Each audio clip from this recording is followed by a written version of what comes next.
Hi friends, welcome to Pendems kitchen.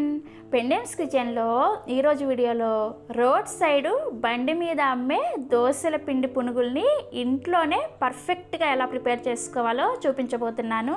ఎప్పుడైనా మనకి దోశల పిండి మిగిలిపోతూ ఉంటుంది కదా, ఆ టైంలో ఇలా పునుగులను వేసుకొని చూడండి, చాలా అంటే చాలా టేస్టీగా ఉంటాయి.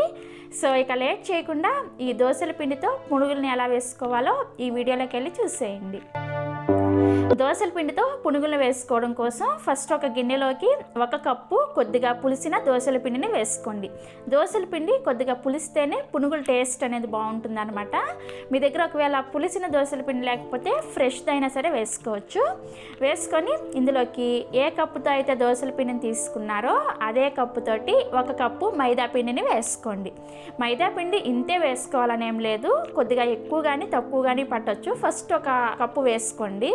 తర్వాత ఇందులోనే రుచికి సరిపడా ఉప్పును కూడా వేసుకోండి. నేను ఇక్కడ 1 టీ స్పూన్ అంతా ఉప్పుని వేసాను. తర్వాత ఇందులోకి 1 టేబుల్ స్పూన్ బియ్యం పిండిని వేసుకోండి. ఇలా బియ్యం పిండిని వేసుకోవడం వల్ల మనకి ఈ పునుగులు అనేవి ఎక్కువగా ఆయిల్ పీల్చకుండా ఉంటాయి, అండ్ పునుగులు కూడా బయట నుంచి బాగా క్రిస్పీగా వస్తాయి అన్నమాట. తర్వాత ఇందులోకి 2 టేబుల్ స్పూన్ల పెరుగును వేసుకోండి. ఇలా పెరుగును వేసుకోవడం వల్ల పునుగుల టేస్ట్ అనేది చాలా చాలా బాగుంటుంది. అస్సలు స్కిప్ చేయొద్దు. మీరు కావాలంటే పులిసిన పెరుగునైనా వేసుకోవచ్చు, లేదంటే కమ్మటి పెరుగునైనా సరే వేసుకోవచ్చు. తర్వాత ఇందులోకి 1/4 టీ స్పూన్ అంతా వంట సోడాని వేసుకోండి. మీరు ఒకవేళ బాగా పులిసిన దోసల పిండిని వేసుకున్నారంటే వంట సోడాని ఇంకా కొంచెం తగ్గించి వేసుకోండి. నేను ఇక్కడ జస్ట్ కొద్దిగా పులిసిన పిండిని మాత్రమే తీసుకున్నాను అనమాట. సో అందుకని 1/4 టీ స్పూన్ వరకు వంట సోడాని వేసుకున్నాను. తర్వాత ఇందులోకి 1/2 టీ స్పూన్ అంతా షుగర్ని వేసుకోండి. ఇలా షుగర్ని వేసుకోవడం వల్ల మనకి పునుగులు మంచి కలర్లో వస్తాయి అన్నమాట, అందుకోసం వేసుకోవాలి.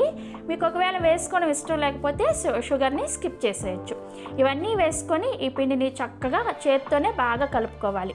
మనకి మైదా పిండి ఎక్కడా కూడా ఉండలు లేకుండా చక్కగా చేత్తో ఈ విధంగా కలుపుకోవాలి. నేను ఇక్కడ పిండిని చక్కగా కలిపిన తర్వాత చూపిస్తున్నాను, చూసారా? మనకి పిండి కన్సిస్టెన్సీ అనేది ఈ విధంగా పునుగులు వేసుకోవడానికి వీలుగా ఉండాలన్నమాట.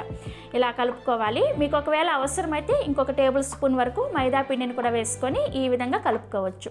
ఇలా పిండిని ప్రిపేర్ చేసుకున్న తర్వాత ఇందులోకి 1 టీ స్పూన్ జీలకర్రని వేసుకోండి. మీరు ఈ స్టేజ్లో కావాలంటే సన్నగా తరిగిన ఉల్లిపాయ ముక్కలు, పచ్చిమిర్చి ముక్కలు, అల్లం ముక్కలు కూడా వేసుకోవచ్చు. కానీ రోడ్ సైడు బండి మీద చేసే పునుగుల్లో జీలకర్రను మాత్రమే వేస్తారు. సో అందుకని నేను జీలకర్రను మాత్రమే వేసుకొని ప్రిపేర్ చేసుకుంటున్నాను. ఇలా జీలకర్రని కూడా వేసుకొని చక్కగా ఒకసారి కలిపేసుకోండి. కలుపుకున్న తర్వాత ఇందులోకి చివరిగా 1/4 టీ స్పూన్ అంతా పసుపును కూడా వేసుకొని కలుపుకోండి.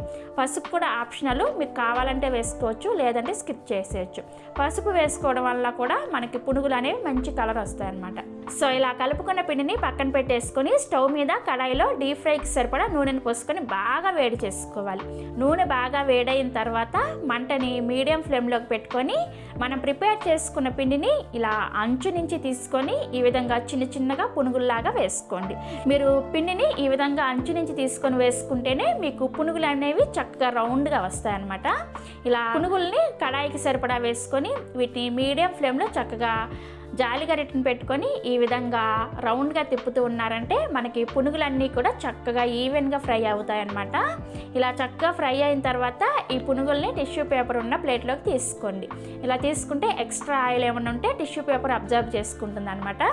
ఇదే విధంగా మిగిలిన పిండితో కూడా పునుగులు వేసేసుకోండి. నేను ఇక్కడ అన్ని పునుగులను కూడా ప్రిపేర్ చేసిన తర్వాత చూపిస్తున్నాను, చూసారా? చూస్తుంటేనే నోరు ఊరిపోతుంది కదా, చాలా చాలా టేస్టీగా ఉంటాయి. అండ్ ప్రిపేర్ చేసుకోవడానికి కూడా పెద్దగా టైం ఏం పట్టదు.